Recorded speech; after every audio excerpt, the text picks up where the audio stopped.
نحمده ونصلي على رسوله الكريم اما بعد فاعوذ باللہ من الشیطان الرجیم بسم اللہ الرحمن الرحیم۔ حضرت عائشہ رضی اللہ عنہا نے بیان کیا ہے کہ میں نے مرض وفات کی تکلیف رسول اللہ صلی اللہ علیہ وسلم سے زیادہ اور کسی میں نہیں دیکھی۔ صحیح بخاری حدیث نمبر 5646۔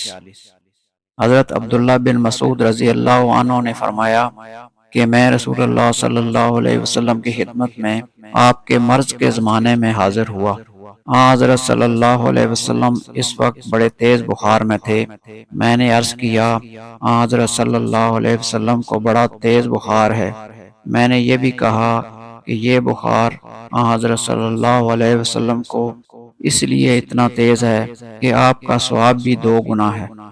آپ نے فرمایا کہ ہاں، جو مسلمان کسی بھی تکلیف میں گرفتار ہوتا ہے تو اللہ تعالیٰ اس کی وجہ سے اس کے گناہ اس طرح جھاڑ دیتا ہے جیسے درخت کے پتے جھڑ جاتے ہیں۔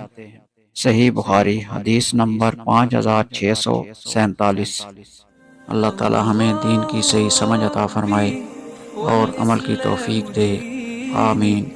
وآخر دعوانا ان الحمد للہ رب العالمین۔